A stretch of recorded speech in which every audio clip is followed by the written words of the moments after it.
दोस्तों, आज की इस वीडियो में हम एक बिजार फॉरेन वर्ड के बारे में जानेंगे। ये वो दुनिया है जिसको साइंसदानों ने डिस्कवर किया। 2016 से साइंसदानों को शक हुआ कि हमारे सोलर सिस्टम के ऑर्बिट के बाहर एक और प्लेनेट है जिसको प्लेनेट 9 या प्लेनेट एक्स कहते हैं, और ये साइंसदानों के दरमियान काफी गर्म बहस का मौजू बन रहा था। यहाँ मैं आपको बता दूं कि इस प्लेनेट 9 को अब तक किसी ने नहीं देखा। ये शक किया जाता है कि इस तरह की कोई कैलेस्टियल बॉडी नहीं है, लेकिन हमारे सोलर सिस्टम से 330 लाइट ईयर्स दूर प्लेनेट 9 ही की तरह के प्लेनेट के मौजूद होने का सबूत मिला है। एक डबल स्टार सिस्टम HD 106906 में साइंसदानों ने एक बहुत ही जबरदस्त न्यू वर्ल्ड को डिस्कवर कर लिया है, जिसको पहले साइंसदान प्लेनेट नहीं मान रहे थे, लेकिन अब वो एक प्लेनेट है। इसके बाद हम बात करते हैं प्लूटो की, जो नेपच्यून के बाद एक ड्वार्फ प्लेनेट है जिसको 1930 में डिस्कवर किया गया था। इस दरियाफ्त के वक्त साइंसदान इसे एक प्लेनेट मानते थे, यानी उस वक्त हमारे सोलर सिस्टम में 8 नहीं बल्कि 9 प्लेनेट हुआ करते थे।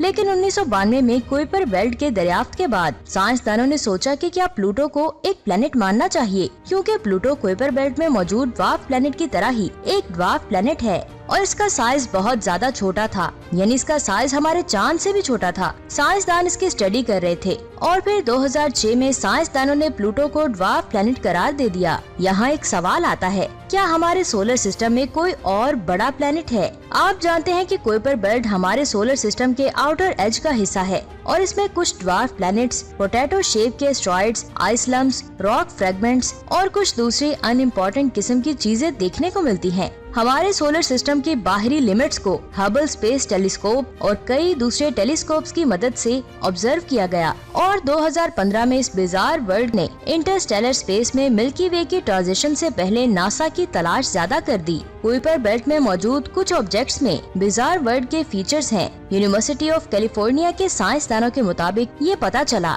कि सूरज से बहुत दूर एक प्लेनेट घूम रहा है और ये सच में एक प्लेनेट है। नेपच्यून के ऑर्बिट के पीछे ये प्लेनेट 9 मैथमेटिकली हमारी जमीन से 10 गुना बड़ा है और इसका ट्रैक भी हैरान करने वाला है। इस प्लेनेट 9 की मॉडल कैलकुलेशन से जाहिर होता है कि इसका एक थ्योरेटिकल ऑर्बिट है जो बहुत ज्यादा फासले से सूरज को ऑर्बिट करता है। ये दूरी इतनी ज्यादा है कि शायद ये कुछ सालों बाद हमारे सूरज को ऑर्बिट करना छोड़ दे। साइंसदानों के मुताबिक ये इम्पॉसिबल है और वो प्लेनेट 9 की थ्योरी को रिजेक्ट भी करते हैं, लेकिन आज हबल स्पेस टेलीस्कोप और कैलिफोर्निया के साइंसदानों ने प्लेनेट 9 के मौजूद होने का सबूत दिया है। ये बहुत से सवालों के साथ बिल्कुल एक नई दुनिया है। हमसे 336 लाइट ईयर्स के फासले पर ये एक स्ट्रेंज प्लेनेट है। साइंसदानों ने इससे पहले HD 106906 जैसी कभी कोई चीज नहीं देखी और ये 15 मिलियन ईयर्स ओल्ड है, यानी ये प्लेनेट अभी बहुत यंग है। ये एक बाइनरी स्टार सिस्टम को ऑर्बिट करता है। ये प्लेनेट अपने स्टार को बहुत दूर से और तिरछा ऑर्बिट करता है,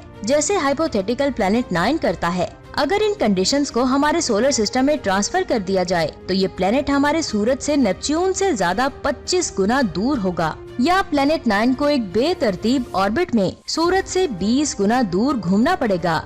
HD 106906b भी हमेशा अपने सोलर सिस्टम के ऑर्बिटल प्लेन में नहीं होता। साइंसदान कहते हैं कि इस एक्सोप्लैनेट HD 106906b का कोई सबूत नहीं है कि वो अपने सिस्टम का ओरिजिनल पार्ट है। ये कोई वैगेबॉन्ड प्लेनेट भी हो सकता है जो काफी हद तक अपने स्टार सिस्टम की ग्रेविटी से डॉक्ड हुआ हो, लेकिन साइंसदान ख्याल करते हैं कि ऐसा होना नामुमकिन है। या इस पर मौजूद निशानात से पता चलता है कि HD 106906b अपने स्टार के सेंटर से निकला है। अब बात करते हैं कि ऐसी कौन सी फोर्सेस हैं जो किसी प्लेनेट को स्पेस में निकाल दें। एक पॉसिबिलिटी है कि एक्सोप्लैनेट अपने स्टार के बहुत ज्यादा करीब आ गया होगा और ग्रेविटेशनल इंटरेक्शन की वजह से उस सिस्टम ने इसे बाहर स्पेस में थ्रो कर दिया है। लेकिन प्लेनेट 9 के मामले में इसकी बात करने वाली थ्योरी के ख्याल में हो सकता है कि ये प्लेनेट 9 भी जुपिटर के करीब आया होगा, लेकिन जुपिटर की पावरफुल ग्रेविटी ने इसे दूर स्पेस में सोलर सिस्टम के एज पर थ्रो कर दिया होगा। सवाल ये है कि ये प्लेनेट 9 जब फेंका गया तो ये स्पेस में ज्यादा दूर क्यों नहीं गया? कई साइंसदानों के मुताबिक एक और स्ट्रॉन्ग ग्रेविटेशनल फोर्स ने इस प्लेनेट 9 को रीस्टेबल किया होगा। प्लेनेट 9 अपने सोलर सिस्टम के एज पर अकेला ऑर्बिट करने लगा।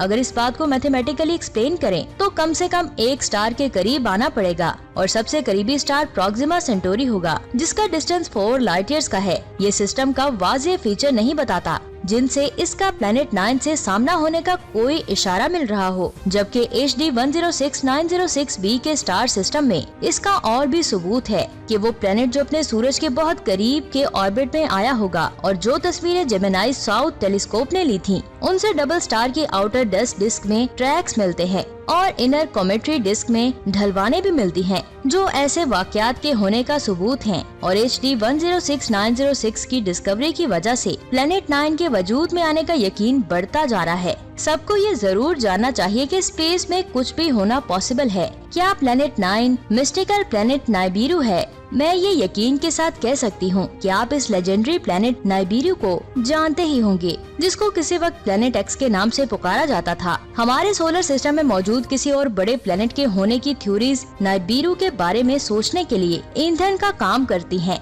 साइंसदान नाइबिरू के बारे में उन सारी चीजों को सोचते रहे हैं जो इस तरह वजूद में नहीं आती। समरियंस के मुताबिक इस मैजिकल प्लेनेट को 3600 ईयर्स के ऑर्बिट में सूरज के गिर्द घूमना चाहिए। लिहाजा प्लेनेट 9 को अपना ऑर्बिट पूरा करने के लिए 10,000 से 20,000 में सूरज को ऑर्बिट करना पड़ता है। समरियन कल्चर 5500 से 3500 BC में वजूद में आया। हो सकता है कि उस वक्त प्लेनेट 9 सूरज के करीब बहुत करीबी ऑर्बिट में घूमता होगा। मजीद एनोनिकी लेजेंड से पता चलता है कि देवताओं की एक नस्ल थी जो प्लेनेट नाइबिरू से जमीन पर आई थी। वो दोस्ती के लिए नहीं बल्कि इस बहुत ज्यादा नीले प्लेनेट पर लूट मार करने आए थे। थ्योरिस्ट के ख्याल में एनोनिकी एक नस्ल थी जिसने एक दफा इंसानी नस्ल को काम करने वाले गुलामों की तरह यूज किया। कहा जाता है कि मेसोपोटामिया की माइंस को बड़े पैमाने पर मिनरल रिसोर्सेज निकालने के लिए यूज किया जाता है। एनोनिकी के बाद एक बार फिर इंसानों को कत्ल किया गया, फिर वो बच गए और आज वो इंसान इस ओरिजिन के बारे में जानते नहीं हैं। उन देवताओं के अपने प्लेनेट नाइबिरू के बारे में कहा जाता है